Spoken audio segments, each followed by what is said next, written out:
This story is based on real-life situations. Brought to you by Mr. Detective Spooky. Subscribe for more videos like this in the future.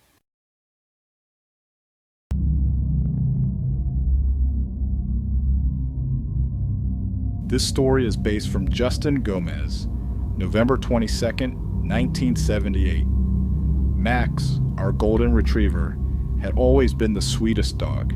He was my constant companion, always by my side, calm and friendly. So, when strange things started happening that night, I couldn't believe it was happening to him. It was a stormy Saturday evening. My friends Lucas and Jenna came over, and we decided to watch a horror movie. The rain hammered against the windows, and thunder occasionally shook the house. Max was curled up on the floor near the couch, a familiar sight. As we laughed and joked about the movie, something changed. Max, usually content to nap, suddenly lifted his head. The low growl he let out didn't sound like him. It wasn't just a warning growl. It was deep, guttural, almost animalistic. "Max," I said, confused. His ears were flat, his eyes locked on the front door. His growl deepened, and his body stiffened. "Maybe he's just spooked by the storm," Lucas suggested. I glanced at Max, but there was something in his expression that wasn't right. He wasn't just scared. His growl became more unnatural, almost like it was coming from a different throat. I stood up and took a step toward him. "What's wrong, buddy?" He turned his head sharply toward me. His eyes weren't the warm, brown eyes I knew. They were dark, almost human, filled with something wrong.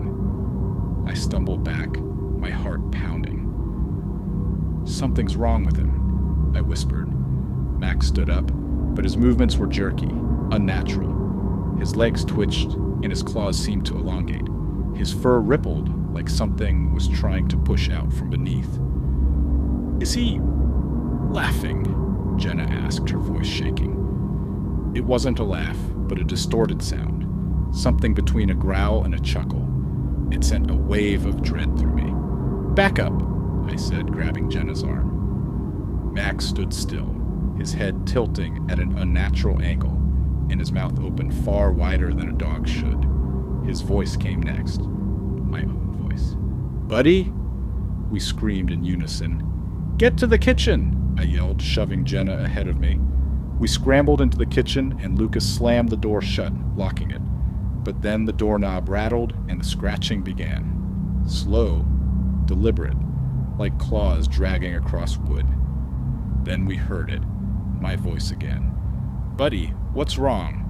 Jenna covered her ears. "That's not you." "Skinwalker," Lucas whispered, his face pale. I stared at him, my heart racing. "What?" "They can take the form of animals, even people.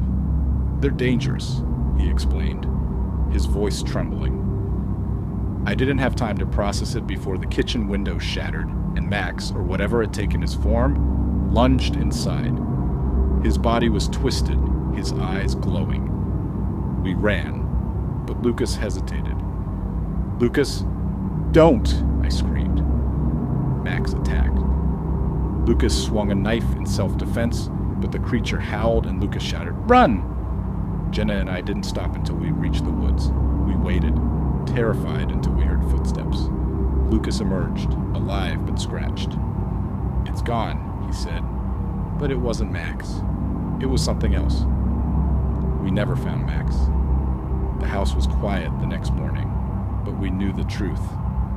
Whatever that thing was, it had worn Max's skin like